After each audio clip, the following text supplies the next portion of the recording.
అలాగే ప్రహ్లాదుడు నరసింహ అవతారం. హరిని స్మరించు పుత్రుని మగబ్ధిని ద్రోసిన తండ్రి బుద్ధినే నరసితి. హరిని స్మరించు పుత్రుని మగబ్ధిని ద్రోసిన తండ్రి బుద్ధినే నరసితి. వాని దాల్చితి హృదంతరమందున విష్ణునట్లు ఆసుర గృహ రాజకీయము ప్రసూనము దృంపగజూచగాని. ఆసుర గృహ రాజకీయము ప్రసూనము దృంపగజూచగాని. ఆ హరిని స్మరించు మానవులు, ఆ హరిని స్మరించు మానవులు ఇహాబ్ధిని దాట హరీషులే గదా. మరొక మానవ జీవితాన్ని స్ఫురింపజేస్తుంది నరసింహ అవతారం.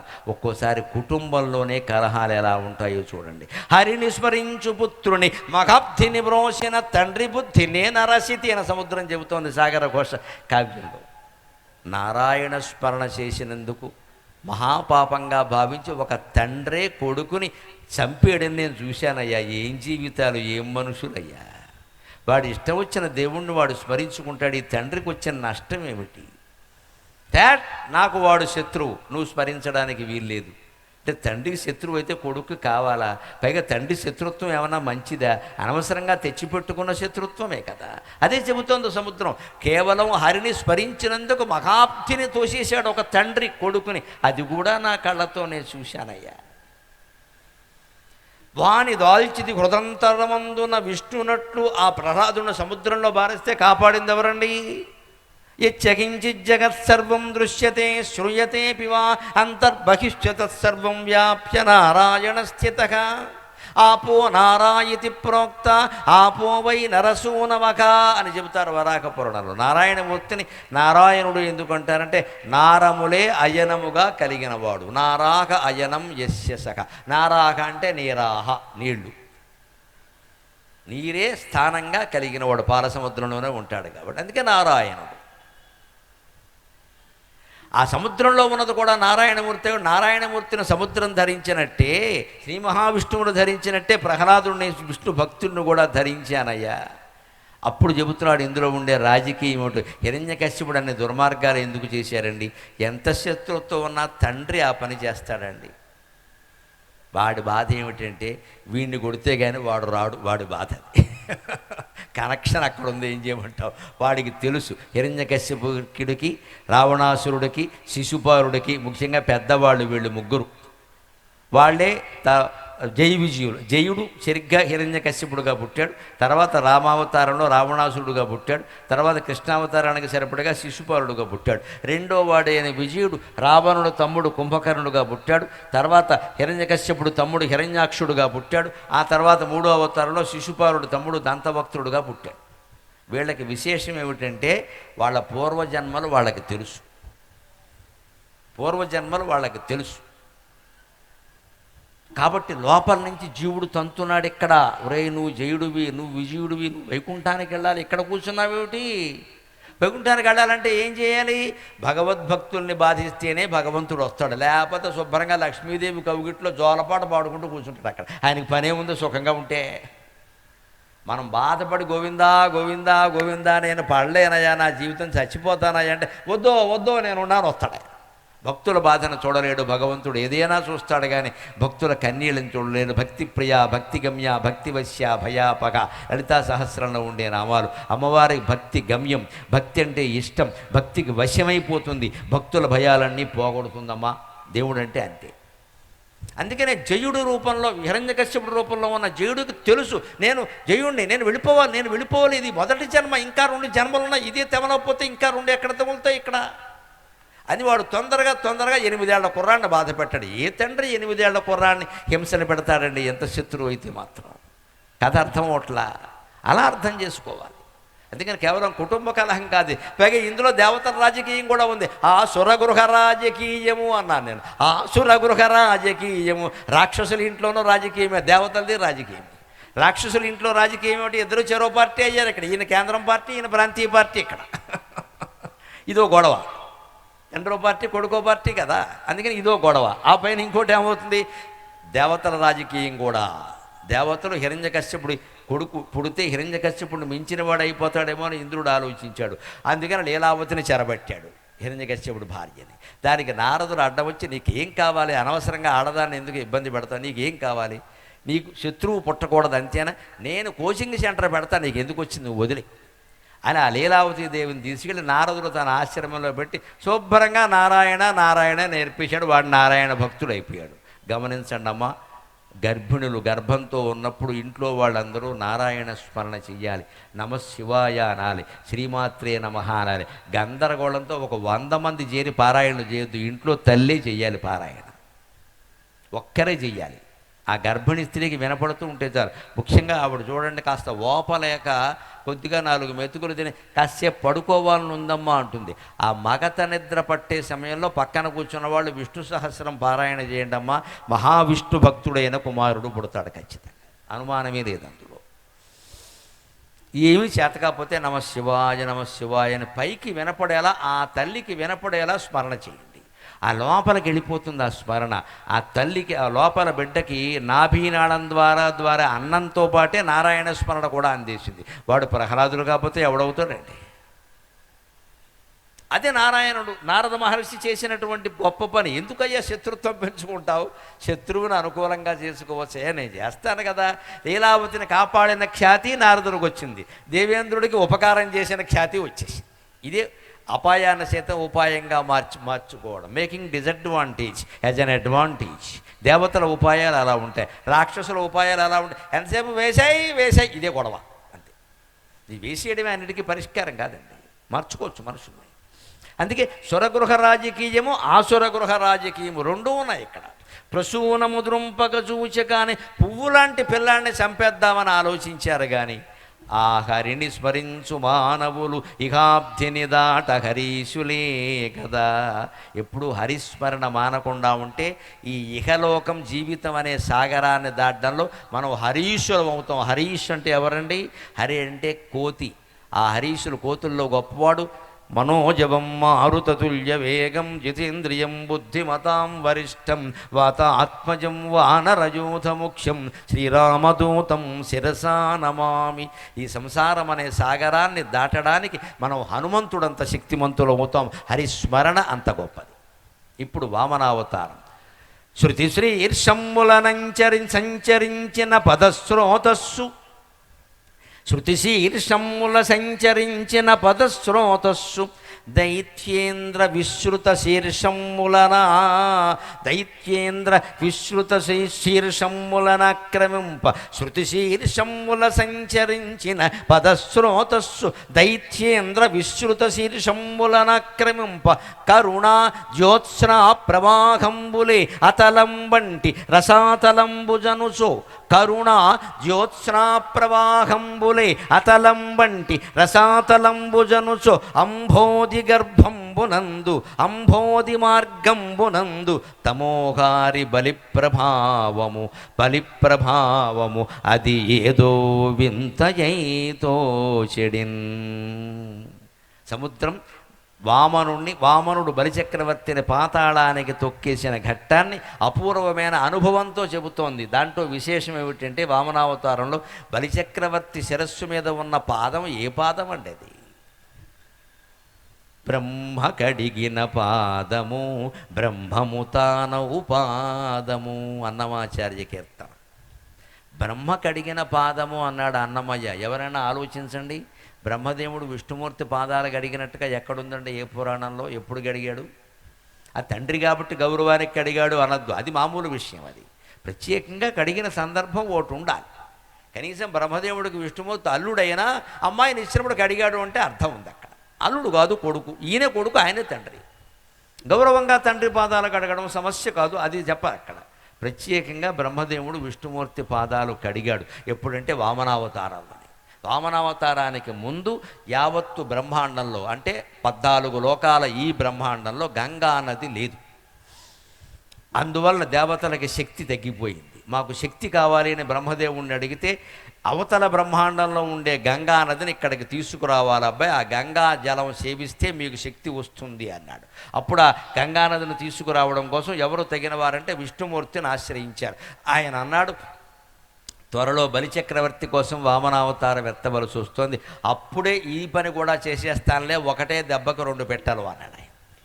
అందుకే వామనావతారాన్ని మీరు గమనించండి. ఇంతింతై వటుడు ఇంతయై మరియుదానంతై నభోవీధిపైనంతై తోయదమండలగ్రమున కల్లంతై ప్రభారాశిపైనంతై చంద్రునికంతయై ధ్రువునిపైనంతై మకర్వాటిపైనంతై సత్యపదోన్నతుండగుచు బ్రహ్మాండాంత సంవర్ధియై నారాయణాయ విద్మహే వాసుదేవాయ ధీమహి తన్నో విష్ణు ప్రచోదయాతు. ఆయన కుడికాలి బొట్టనవేలు పైకెత్తి సత్యలోకం వరకు ఆక్రమించాడు. సత్యలోకం అంటే బ్రహ్మలోకం. ఆక్రమించి ఏం చేశాడు అంటే ఇటు బలిచక్రవర్తిని కిందకి తొక్కుతూనే పాతాళంతో మూడో కాలు ఇంకా అప్పటికి రాలేదుగా, ఒక కాలితో భూమండలాన్ని ఆక్రమించాడు కింద, ఇంకొక కాలితో ఆకాశలోకాన్ని మొత్తం బ్రహ్మాండాలను ఆక్రమించాడు. సత్యలోకం వరకు ఆక్రమించాడు. సత్యలోకం దగ్గర అనుకోకుండా బలిచక్రవర్తికి కూడా తెలియకుండా బ్రహ్మదేవుడికి కూడా తెలియకుండా ఓ బీట పెట్టాడు. పైన ఒక గంగాళం ఏదన్నా ఉంటే దానికి పైన బీట పడితే అవతల ఉండే ప్రవాహం యువతలకు వస్తుందిగా. ఒక పెద్ద విందులు చేసినప్పుడు పెద్ద గంగాళంలో పులుసు కాస్తారు. ఆ గంగాళానికి బీట పెట్టారనుకోండి పులుసు గారిపోతుందిగా. అలాగే బ్రహ్మాండాన్ని కూడా కటాకం అంటారు పురాణంలో. కటాకం అంటే పులుసు గంగాళం, సాంబారు గంగాళం. దానికి బీట పెట్టాడు. బీట పెట్టడం కోసం కాలు పైకెత్తాడు. పనిలో పని ఎవరికి తెలియదు, అది సూక్ష్మ దర్శనం చేస్తే తప్ప. ఎందుకంటే గంగానదిని కిందికి దించాలి. అప్పుడు ఈ బ్రహ్మాండ కటాకానికి సత్యలోకంలో ఒక బీట పెట్టాడు. ఆ బీట నుంచి పైన అవతల బ్రహ్మాండంలో ఉండే గంగానది ఆ బీట ద్వారా లోపలికి వచ్చింది. ఆ జలాన్ని సత్యలోకంలో ఉన్న బ్రహ్మదేవుడు తన కమండలంలో పట్టాడు. ఆ కమండలంలో పట్టిన గంగానది నీళ్లతో మొట్టమొదట ఆ విష్ణుమూర్తి పాదమే కడిగాడు. అదే బ్రహ్మ కడిగిన పాదము, బ్రహ్మము తానౌ పాదము. కీర్తనల వెనకాల ఇంత అద్భుతమైన పురాణ కథలు ఉన్నాయి. ఒక ఘట్టం జరిగింది ఖచ్చితంగా అక్కడ. అదేదో కవిత్వం కోసం చెప్పిన మాట కాదు, ఘట్టం జరిగింది ఖచ్చితంగా. కావాలంటే మీరు పురాణాలు పరిశీలించుకోండి. ఇంతకుముందు చెప్పిన మత్స్య కూర్మ వరాహ నరసింహ అవతారాల్లో ఎక్కడ గంగానది ప్రస్తావన ఉండదు. వామనావతారం తర్వాత రామాయణంలో వస్తుంది, భాగవతంలో వస్తుంది, భారతంలో వస్తుంది, మొత్తం తర్వాత వస్తుంది. అంచేత గంగానది ఏర్పడింది అక్కడ. అందుకని ఆయన శృతిశీర్షముల సంచరించడి పదస్రోతస్సు. గంగానది ప్రవాహం లాంటి విష్ణుమూర్తి పాదాలు ఎక్కడ ఉంటాయండి? శృతి సీమంత సింధూరీకృత పాదాబ్జధూళిక సకలాగమ సందోహ సుక్తి సంపుటమ ఉక్తిక. లలితా సహస్రంలో ఉన్నవే విష్ణు సహస్రంలో ఉంటాయమ్మా. విష్ణువు వేరు, లలిత వేరు కాదు. ఒకే ఒక మహాశక్తి యొక్క స్త్రీ రూపం లలిత, ఆ మహాశక్తి యొక్క పుము రూపం విష్ణువు. వీరిద్దరూ అన్నా చెల్లెళ్ళు. అందుకని నారాయణ సహోదరి, పద్మనాభ సహోదరి అనే మాటలు ఉంటాయి ఇక్కడ.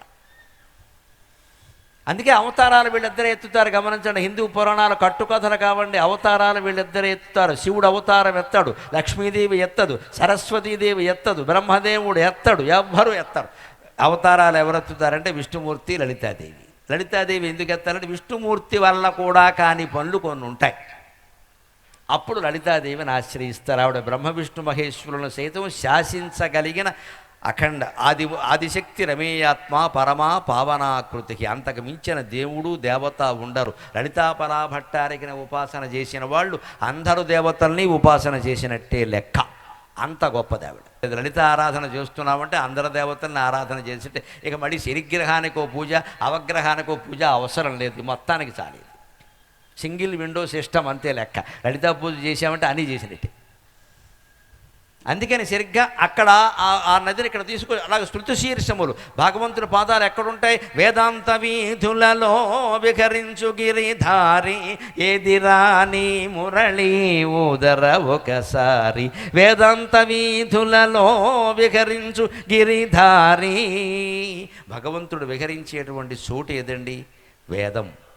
శృతి సీమంత సింధూరీకృత పాదాబ్జ ధూళిక. అందుకనే ఇక్కడ ఏమంటున్నాడంటే శృతి శీర్షముల సంచరించడి పదస్రోతస్సు. వేదాంత వీధుల్లో ఉండేటువంటి స్వామివారి పాదాలు ఇప్పుడు ఎక్కడున్నాయి? దైత్యేంద్ర విశ్రుత శీర్షములనక్రమింప. ఈ రాక్షసరాజైన బలిచక్రవర్తి యొక్క విఖ్యాతమైన శీర్షాన్ని అలంకరించి అక్కడ గమనించండి కథ. 3 అడుగుల నేల అడిగాడు. ఈయనేమన్నాడు? ఏమడుగుతావయ్యా 3 అడుగులో? ఇచ్చేవాడికి పుణ్యం ఉండాలి, పుచ్చుకునేవాడికి ఉండాలి. మరీ 3 అడుగులు ఏమిటయ్యా, పోనీ ఆ 3 అడుగులు పోనీ శంషాబాద్ ఎయిర్పోర్ట్లో అడగలేదు, కలకత్తా ఎయిర్పోర్ట్లో అడగలేదు, మామూలుగా అడుగుతున్నావు, ఏముంటుందయ్యా అందులో? దాత పెంపు సొంపు తలపవలదే, నా స్థాయికి తగినట్టుగా అడగవయ్యా, ఏదైనా మహాదానం ఇస్తాను అన్నాడు. అప్పుడు విష్ణుమూర్తి ఏమన్నాడు, నేను అడిగింది ఏదో ఇవ్వయ్యా, నా సంగతి నీకు తెలుస్తుంది అన్నాడు. ఈయన 3 అడుగులు ఇచ్చాక ఒక్క అడుగుతో అతల వితల సుతల తలాతల రసాతల మహాతల పాతాళాది అధోలోకాలన్నీ ఆక్రమించాడు. మరో అడుగుతో భూలోక భువర్లోక సువర్లోక మహాలోక జనలోక తపోలోక సత్యలోకాదులన్నీ ఆక్రమించాడు. అప్పుడు బలిచక్రవర్తిని పిలిచి ఇంకో అడుగు ఎక్కడుందని అడిగాడు. నీ ఇల్లు బంగారంగాను అన్నాడు ఆయన. ఇది పెద్ద మాయ, అంతే. విష్ణుమాయ, విష్ణుమాయ అంటారు. శివమాయ బ్రహ్మమాయ ఉండవమ్మ, విష్ణువే పెద్ద మాయగారు. విష్ణుమాయ 2 అడుగులతో సరిపెట్టేసి ఇంకో అడుగు ఎక్కడ పెట్టమంటావు అన్నాడు. ఇదే అవధానం చేస్తుంటే ఓసారి నన్ను అప్రస్తులు అడిగారు, ఏమండి ఈయన కింది అడుగుతో భూమండలం అంతా ఆక్రమించేశాడు కదా, పై అడుగుతో ఆకాశం అంతా ఆక్రమించేశాడు కదా, అడగడానికి బలిచక్రవర్తి ఉండడు కదా, ఎలా అడిగాడు అన్నారు. ఇంకో అడుగు అని ఈయన అడగడం, ఆయన ఇవ్వడం, అసలు ఉండడు కదా అంటే నేను చమత్కారంగా జవాబు చెప్పా, బాబు పాదంతో భూమండలం అంతా ఆక్రమించాడయ్యా, బాగానే ఉంది, కానీ బొటన వేళ్ళకి 2వ వేలికి మధ్యలో కొంత గ్యాప్ ఉంటుంది కదా, ఆ గ్యాప్లో బలిచక్రవర్తి నిలబడ్డాడు అన్నాం, అంతే. వంకర ప్రశ్నకి వంకర సమాధానం అంతే.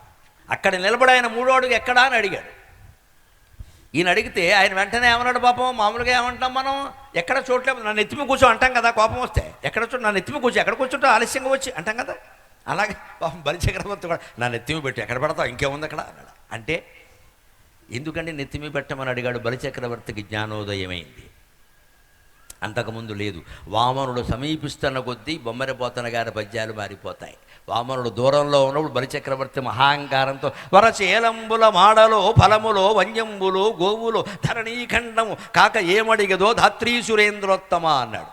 వామనుడు సమీపిస్తున్న కొద్దీ శుక్రాచార్యుడు అడ్డం పెడితే వేదాంతం చెప్పారండి. ఆదిన్ శ్రీసతి కొప్పుపై తనువుపై అంశోత్తరీయంబుపై పాదాబ్జంబులపై కపోలతటిపై పాలిండ్లపై నూత్ర మర్యాదం జందు కరంబు క్రిందకుట మీదైనా కరంబుంట మేల్గాదే రాజ్యము గిజ్యమును సతతమే కాయంబునాపాయమే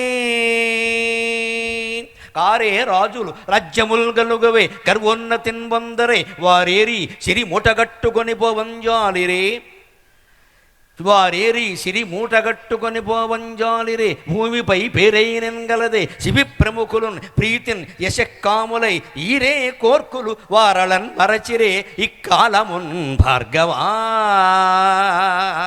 అని అపూర్వమైన వేదాంతాన్ని మాట్లాడంటే బలిచక్రవర్తికి అర్థమైన ఉపనిషత్తు ఏమిటండి? న కర్మణ న ప్రజయా ధనేన త్యాగేనైకే అమృతత్వమానసు. ఇది అర్థమైంది దానికి. నీ నీ కార్యక్రమాల వల్ల కానీ, నీ కర్మకాండాల వల్ల కానీ, నీ యజ్ఞయాగాదుల వల్ల కానీ, నీ ప్రజయ నీ సంతానం వల్ల కానీ, చివరికి నీ ధనయన నీ 100 కోట్ల సంపాదన వల్ల కానీ నీకు అమృతానందం కలగదు. ఎప్పుడు కలుగుతుంది? ఇవన్నీ త్యాగం చేస్తే కలుగుతుంది అన్నాడు. బలిచక్రవర్తి అన్ని త్యాగం చేశాడు, ఆయనకి ఆనందం కలిగింది. ఎంతమంది రాజులు పుట్టలేదు, ఎంతమంది రాజ్యాలు పరిపాలించలేదు, ఎంత అహంకరించలేదు, ఏం పట్టుకుపోయారు, ఉన్నప్పుడు మాత్రం ఏమనుభవించారు, అవన్నీ ఇచ్చేసిన వాళ్ళు శిబి చక్రవర్తి. ఒక మనిషి ప్రాణం కోసం ప్రాణత్యాగం చేసిన వాడు దిలీప్ చక్రవర్తి. ఈ దేశ చరిత్ర వినండి దయచేసి, యువతరం కోసం చెబుతున్న మామూలు చరిత్ర కాదండి, నా దేశ చరిత్ర. ఒక మనిషి ప్రాణాలు కాపాడడం కోసం ప్రాణత్యాగానికి సిద్ధపడ్డవాడు రంతిదేవుడు. ఒక గోవు ప్రాణాలు కాపాడడం కోసం ప్రాణత్యాగానికి సిద్ధపడ్డవాడు దిలీప చక్రవర్తి. ఒక పావురం ప్రాణాలు కాపాడడం కోసం ప్రాణత్యాగానికి సిద్ధపడ్డవాడు శిబి చక్రవర్తి. ఈ 3 ఏవైనా ఉపకారాలు చేయొచ్చు, కనీసం మంచివి కావచ్చు. విషపు పురుగు ఒక పావు ప్రాణాలు కాపాడడం కోసం ప్రాణత్యాగానికి సిద్ధపడిన వాడు విద్యాధర చక్రవర్తి, జీమూత వాహనుడు. That is India, that is India. ఎవడంటాడండి ఈ దేశాన్ని? ఎవడిక్కడికి రాగలడండి అసలు?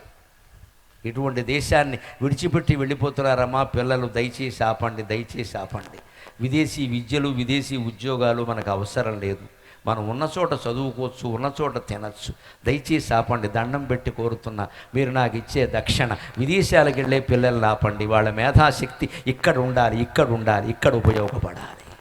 దయచేసి ఆపండి, దేశద్రోహం చేయకండి. మీ కుటుంబాలు, మీ పిల్లలు బాగుండడం ముఖ్యం కాదు, దేశం బాగుండాలి, దేశం బాగుండాలి. బాగా చదువుకున్న వాళ్ళంతా అమెరికా, ఆస్ట్రేలియా వెళ్ళిపోతారు. కష్టపడి పనిచేసేవాళ్ళు గల్ఫ్ దేశాలు వెళ్ళిపోతారు. పనికిమాలిన గ్యాంగ్ అంతా ఇక్కడ ఉన్నారు. ఇక్కడ ఇక దేశం ఎలా బాగుంటుందండి?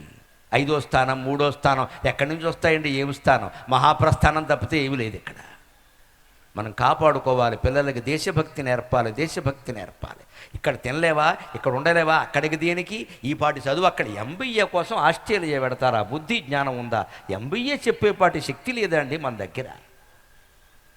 ఎవరిని పలకరించినా మా అబ్బాయి చైనాలో చదువుతున్నాడు, మా అమ్మాయి జపాన్లో చదువుతుంది. ఎలా ఉన్నారో చూసుకో వెళ్ళి అక్కడ ఓసారి. అక్కడ తప్పితే ఎక్కడ లేవండి చదువులు. ఇప్పుడు ఉద్యోగాలు వచ్చి ఏదో వెళ్ళారు, కొంతకాలం ఉన్నారంటే వీరు చదువులకు కూడా వెళ్ళిపోవాలా? అంత గొడ్డుమాలిన దేశం అండి నా దేశం. ఎంత త్యాగమయమైన దేశం. భోగమయమైన దేశాలకు పంపిస్తున్నామే, జాతి నాశనమే పోవట్లేదా? మళ్ళీ యువతరం చెడిపోయారన్న మామూటిగాళ్ళని పిలిస్తే మేమేం చేస్తామండి ఇక్కడ? అదే ఆలోచించాలి. వామనావతారం ద్వారా మనం నేర్చుకోవలసింది అదే. ఎన్ని కోటి చివరికి ఏమన్నాడైనా, ఇన్ని ఇస్తాను ఇవన్నీ వదిలిస్తేనే త్యాగం. ఆ త్యాగం వల్ల ఆనందం పొందగలిగాడు. అందుకే ఏమన్నాడంటే ఇక్కడ పెట్టమన్నాడు. ఎందుకని? ఇది నాది అనే అహంకారం ఎక్కడుందండి? మెదడులో ఉంది. కాబట్టి మెదడు మీద పాదం పెట్టమన్నాడు. ఈ త్యాగభావన కలగాలి, ఈ త్యాగభావన కలగాలి ఖచ్చితంగా. శృతిశీర్షముల సంచరించడి పదస్రోతస్సు దైత్యేంద్ర విశ్రుత శీర్షములనక్రమింప కరుణాజ్యోత్స్నా ప్రవాహమ్ములే అతలం వంటి ధర రసాతలంబుజనుచో అంబోధి మార్గంబునందు తమోహారి బలి ప్రభావమున ఏదో వెలుగులో మున్గితిన్. ఇంకొక అవతారాన్ని చెప్పుకుని మనం రేపు రామావతారంతో ప్రారంభం చేసుకుందాం. పరశురామావతారం. అండల్నేడని తండ్రి జంపగ నృపాహంకార నిర్మూలనోద్దండాఖండ కుఠారధారలవి. అండల్నేడని తండ్రి జంపగ నృపాహంకార నిర్మూలనోద్దండాఖండ కుఠారధారలవి. రక్తక్షాళన ప్రక్రియన్ గుండెల్ తాకగనే గుభిల్లుమని దిక్కుల్ ముట్ట గీపెట్టి గండంబుల్ గద తీవ్రవాదములు మొగ్గల్ మ్రాకులుంజూచునే. అన్ని అవతారాలలోనూ మనం వైభవంగా కీర్తించలేని అవతారం పరశురామ అవతారం. నన్ను మన్నింతురుగాక. అది ఉగ్రవాదం, అది తీవ్రవాదం. ఎవ్వరి ఇళ్లల్లో అటువంటివి జరగకూడదు. జమదగ్ని మహర్షి, ఆయన కుమారుడు పరశురాముడు. జమదగ్నే అలాంటి వాడు కావాలి, అంత కోపిష్టివాడు కావాలి. పరశురాముడయ్యాడు. కారణం ఏమిటో తెలుసా? విచిత్రం. గర్భం ధరించేటప్పుడు స్త్రీ మనస్సులో ఉండే సంకల్పాలు, పురుషుడు మనస్సులో ఉండే సంకల్పాలు పిల్లలుగా మారతాయి. అందుకు పరశురామ చరిత్రే ఉదాహరణ. జమదగ్ని భార్య, ఆవిడ తల్లి, వాళ్ళిద్దరూ సంతానం కోసం ప్రార్థించారు. ఋషి భర్త ఒక ద్రవం తయారు చేసి ఇచ్చాడు, యజ్ఞ పాయసం లాంటిది. అది 2 గ్లాసుల్లో పోశాడు, రెండు గిన్నెల్లో పోశాడు. ఎందుకంటే జమదగ్ని భార్య, ఋషి భార్య, జమదగ్ని తల్లి సత్యవతీదేవి. ఋషికుడు సత్యవతి. ఆ సత్యవతీదేవి ఋషి భార్య, కానీ క్షత్రియ కన్య. క్షత్రియుల ఇంట్లో పుట్టింది, ఋషిని పెళ్లి చేసు. ఈ భర్త ఉన్నాడే ఋషికుడు మహాతపస్వి. ఆయన సంతానం పెద్ద సమస్య కాదు. ఋషులు ఎందుకు సంతానాన్ని కనరు అంటే వాళ్ళ బ్రహ్మ తేజస్సుతో సమానమైన వాడు పుట్టారు. ఊరికి ఓటర్ లిస్ట్ కార్డులో ఉండేవాడు కాదు ఇక్కడ. దానికోసం ఏం అక్కర్లేదు ఇక్కడ. ఆధార్ కార్డు మీ నెంబర్కి అదొక సంతానం చూస్తూనే ఉన్నాం ఇక్కడ. దీని గురించి కాదు. ఒక మహాతపస్సు పుట్టాలంటే తపస్సు చేయాలి. ఏళ్ళు బ్రహ్మచర్యం పాటిస్తారు వాళ్ళు. కావాలి అంటే భార్యను అడిగాడు ఆయన. అవతార రహస్యం ఇది నిజం చెప్పాలంటే. ఆవిడ అడిగింది, నాకు ఋషిభక్తిని నాకు ఋషికుమారుడు కావాలి. తల్లికి సంతానం అంటే మగ సంతానం లేదు. తల్లి అడిగింది. తల్లి, మీ ఆయన మహాసత్వవంతుడే, ఏదో యజ్ఞం చేస్తున్నాడు కదా, ఆయన తపశ్శక్తి అందులో ఉంటుంది కదా, ఆ యజ్ఞపాయసం ప్రసాదం ఏదో నాకు కూడా ఏమో, నాకు మంచి సంతానం కావాలి. సరే అని ఈవిడతో చెప్పింది. అత్తగా కూతురు భర్తతో చెప్పింది, మా అమ్మకు కూడా సంతానం కావాలి, ఆ ఇచ్చే ప్రసాదం ఏదో ఆవిడకి ఇవ్వండి. అంటే మీ అమ్మకి పుట్టాల్సిన వాడు వేరు, నీకు పుట్టాల్సిన వాడు వేరు, నువ్వు నన్ను పెళ్లి చేసుకున్నావు. మీ అమ్మ క్షత్రియ స్త్రీ, ఆవిడికి మహాపరాక్రమవంతుడు పుట్టాలి, చూసుకోండి జాగ్రత్తగా. అని చెప్పి 2 గ్లాసుల్లో ఇద్దరికి, ఒకరికి బ్రహ్మ తేజస్సు, ఒకరికి క్షత్ర తేజస్సు నిక్షిప్తం చేసి 2 ప్రసాదాలు 2 గ్లాసుల్లో ఇస్తే చూడండి మనుషుల మనస్తత్వాల కారణంగా జీవితాన్ని ఎలా కెలుక్కుంటారో, చిలకవలసిన జీవితాన్ని. ఈ తల్లి ఏం ఆలోచించిందంటే, మా అల్లుడు కదా, నా మీద ఏముంటుంది, అతనికి ఇష్టం మా అమ్మాయి మీద ఉంటుంది, అందుకని అమ్మాయి ఖచ్చితంగా ఏదో పాయసంలో కొంచెం బెల్లం ఎక్కువేసి ఉంటాడు అనుకుంది ఆవిడ. ఈ దిక్కుమాలిన ఆలోచనలే జీవితాన్ని తల్లి కూతురు మధ్యలో కూడా రాగద్వేషాలేనా, అసూయలేనా? ఇలా ఆలోచించానా తల్లి కూడా? పోనీ నేను అడిగాను, ఏదో ఇచ్చాడు తాగేద్దామని కాదండి. లేదు, వాడి పెళ్ళాం మీద వాడుకుంటుంది, నా మీద ఏముంటుంది, అత్తగారిని ఎక్కడ? ఖచ్చితంగా మా అమ్మాయికి ఇచ్చిన పాయసంలో ఏదో తేజస్సు ఉంటుంది, నాకు మామూలు ఇక్కడ చేపలో కంపో ఏవో ఉంటాయి ఇక్కడ అని అనేసుకునేవిడ రాత్రిపూట, అమ్మ ఇది నీది, ఇది నాది, ఇది నీది, ఇది నాది, తెల్లారాక తాగమన్నారు మా ఆయన అంటే, తెల్లారక 4:30కి కరకపూర్లో రైలు కోత వినపడగానే వచ్చేసి ఈ తల్లి కూతురు పాయసం తాగేసి. ఇది సమస్య. జీవితాలు ఎందుకు మారిపోతాయో ఆలోచించండి. అందుకే నేను చెప్పాను, జీవితాన్ని చిలకాల కానీ కెలకద్దాను. అది చెప్పిన ప్రకారం చేయొచ్చు కదా, నీ ఓవర్ యాక్షన్ అంటే ఇక్కడ చేసేసింది. తెల్లారేసరికి ఆయన చూశాడు, కొంపలు అంటుకున్నాయి, మిమ్మల్ని తగలయ్యా అన్నాడు ఆయన. ఇందుకే మేము ఎవరికి వరాలు ఇవ్వం, అసలు మీరు ఏవో అడుగుతారు, ఇక్కడ గ్లాసులు మర్చేస్తారు, ఇక్కడ ఎదవ బుద్ధుడు మీరు. నీ కొడుకు తల్లికి క్షత్రియ తేజస్సు ఉన్నవాడు పుట్టాడు, నీకు మాత్రం ఆ రకం వచ్చి ఆవిడికి బ్రహ్మ తేజస్సు ఉన్నవాడు పుడతాడు, నీకు క్షత్రియ తేజస్సుతో పరమ క్రూరాత్ముడు పుడతాడు, నేనేం చేయలేనని చెప్పాడు. మొత్తం లోకాలు మింగేస్తాడు. అప్పుడు భార్య కాళ్ళ మీద పడి ఏడిచింది. ఆ రుచికుడి కాళ్ళ మీద పడి, నాకేం తెలియదయ్యా, మా అమ్మ చేసిందయ్యా, చెప్పిస్తే దాన్ని చెప్పించవయ్యా, దానికి మంచి కొడుకునిచ్చి నాకు ఈ దుర్మార్గుడిని ఇస్తావా, నేను భరించలేనదా, నేను క్షత్రియ కన్యనయ్యండి ఒక బ్రాహ్మణుడి ఋషిని ఎందుకు పెళ్లి చేసుకున్నా, బ్రహ్మతేజస్సు కలిగిన కొడుకు కావాలి, నాకు ఈ క్రౌర్యం వద్దయ్యా, ఉగ్రవాదాన్ని నేను తట్టుకోలేనయా అని ఏడిస్తే, పరమ తపశ్శక్తి చూడండి, ఆయన దయ చూడండి, క్షమిస్తున్నా సత్యవతి, నీ కడుపున పుట్టినవాడు కొంత శాంతంగానే ఉంటాడు, కానీ తపశ్శక్తి వృధా కాకూడదు కదా, వాడి కడుపున పుట్టినవాడు పరమ క్రూరాత్ముడు అవుతాడు, నేనేం చేయలేను అంటే ఒక తరం కొంచెం వాయిదా వేశాడు. ఆవిడ కడుపున జమదగ్గిన పుట్టాడు. జమదగ్గిన కూడా కోపిష్టే. వేసవి కాలంలో కాళ్ళు మాడిపోతుంటే సూర్యుడిని చెప్పించారండి బాబు, జమదగ్గిన తక్కువడు కాదు, ఈయన కాళ్ళు మాడిపోతే సూర్యుడు ఏం చేస్తారండి? అప్పుడు సూర్యుడు వచ్చి చెప్పులు గొడుగు ఇచ్చేట. మాకు చిన్నప్పుడు 2వ తరగతిలో కథ ఉండేది, బాబు కోపం రాగానే చెప్పించేయకూడదయా, చెప్పులు గొడుగు తొడుక్కో, ఎందుకొచ్చిన గొడవ అని 2 జత చెప్పులును ఒక గొడుగు ఇచ్చేట. ఉండాలి కానీ సూర్యుడిని చెప్పిస్తానంటే ఎండ లేకుండా పోతుంది. అంటే నీ కోపం వచ్చింది కదా అని దగ్ధం చేసేయకూడదు, నువ్వేదో చూసుకోవాలి. ఇక్కడ ఆ జమదగ్గినకి అంత కోపం ఉంది, కానీ ప్రదర్శించలేదు, తట్టుకున్నాడు. ఆయన కొడుకు అయిన పరశురాముడికి విపరీతమైన కోపం వచ్చేసింది.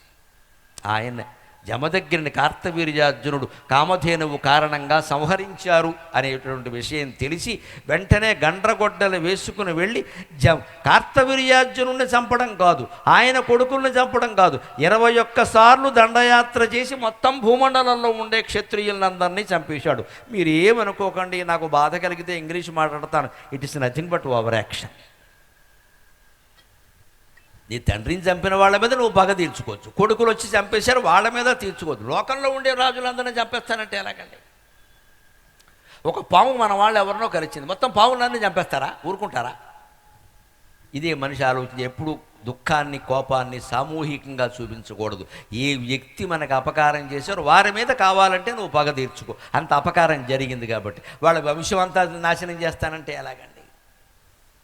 కానీ అక్కడ కూడా ఆ క్షత్రియ దురహంకారాన్ని పోగొట్టడానికి మహావిష్ణువు గండ్రగొడ్డలు ధరించాల్సి వచ్చింది. అండల్లీడని తండ్రి చంపక నృపాహంకార నిర్మూలనోద్దండాఖండ కుఠారధారలవి. తాను దగ్గర లేడు కదా అని తండ్రిని చంపగానే ఆనాటి రాజుల అహంకారాల రక్తాలని కబళించినటువంటి కుఠార ధారలు ఉన్నాయే, గొడ్డలి అంచు, అవి సరిగ్గా ఆ గొడ్డలు ఎక్కడ గడిగాడైనా సముద్రంలో గడిగాడు. ఆ రక్తం సముద్రాన్ని తాకింది, అందుకే సాగర ఘోషలో సముద్రం ఉంటుంది. అంతమందిని చంపిన గొడ్డలి నా గుండెల్ని తాకగానే గుభిల్లుమని దిక్కుల్ ముట్టగి పెట్టి తిన. అయ్యో, ఇంత ఉగ్రవాదం అవసరమా? ఒక్క మనిషి మీద పగుంటే ఆ మనిషిని ఏమన్నా చెయ్యాలి, కానీ ఆ కుటుంబాన్ని మొత్తం, ఆ కులాన్ని మొత్తం నాశనం చెయ్యాలా? ఏమిటిది అని చాలా బాధపడ్డానయ్యా అని ఒక్క సందేశం ఇస్తోంది సముద్రం మనకి. గండంబుల్ గద తీవ్రవాదములు మొగ్గల్ ఆకులు చూచునే. తీవ్రవాదం ఏ రూపంలో ఉన్నా అది తప్పేనండి.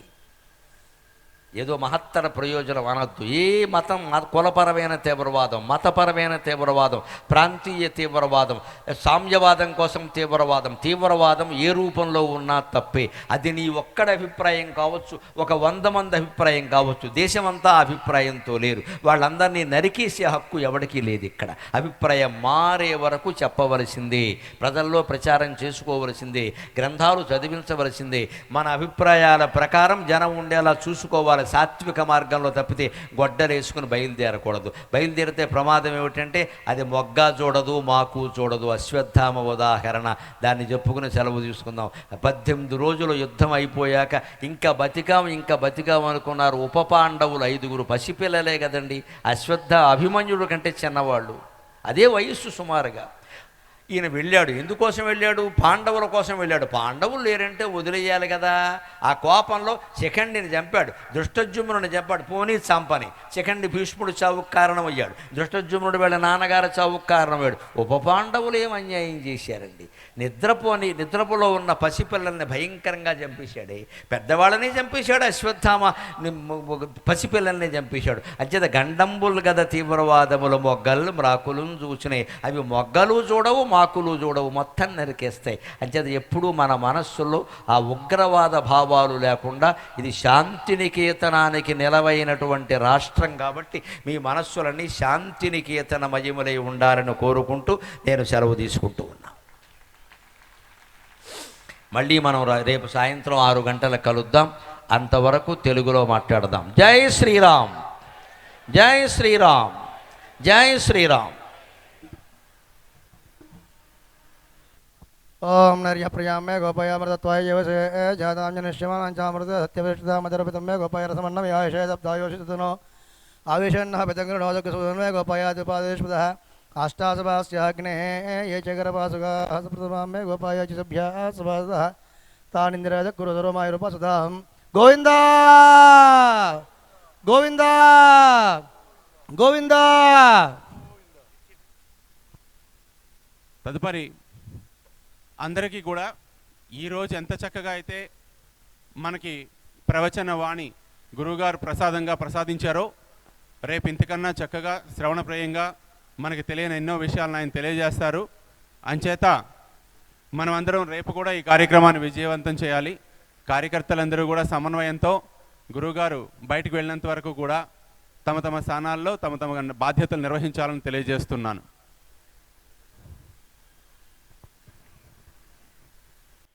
ఛత్తీస్గఢ్ రాష్ట్రం నుంచి ఈ కార్యక్రమాన్ని వీక్షించడానికి వచ్చినటువంటి అందరూ కూడా రాయ్పూర్ నుంచి వచ్చినటువంటి వారు స్వామి గారు వారి బృందం వేదిక మీదకి రావాల్సిందిగా ఆహ్వానిస్తున్నాం.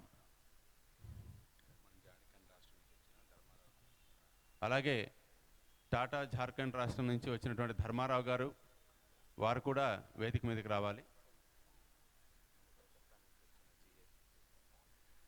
అలాగే కలకత్తా ఆంధ్ర అసోసియేషన్ నుంచి వచ్చినటువంటి ప్రెసిడెంట్ గారు మరియు వారి బృందం వేదిక మీదకి వచ్చి గురువుగారి ఆశీస్సులు తీసుకుంటారని ఆశిస్తున్నాం. శర్మ గారు, శ్రీనివాస్ గారు, ఆంధ్ర రాష్ట్రం నుంచి విచ్చేసినటువంటి అతిథులు వారు కూడా ఒకసారి వచ్చి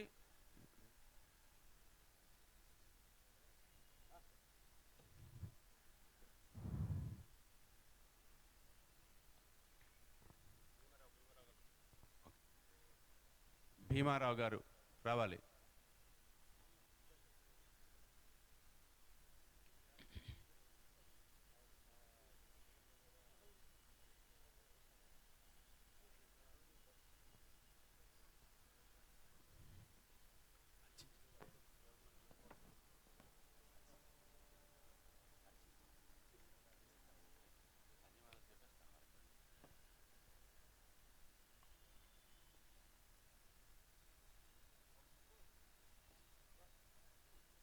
ఓకే ఓకే, ధన్యవాదాలండి. అందరికీ ధన్యవాదాలు తెలియజేసుకుంటున్నాం.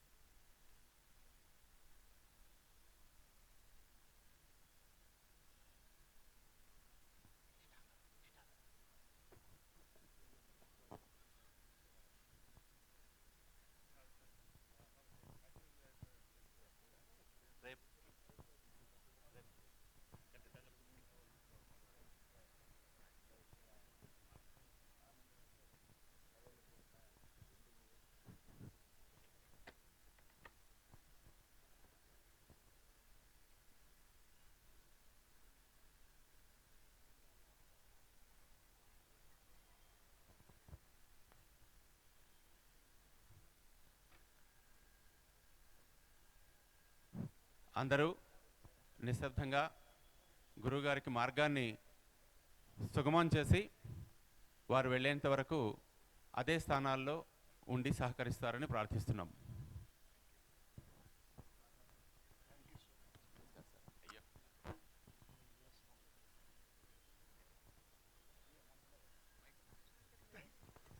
అమ్మ గోవింద, గురువుగారికి మన అందరి తరపు నుండి కూడా ధన్యవాదాలు తెలియపరుస్తూ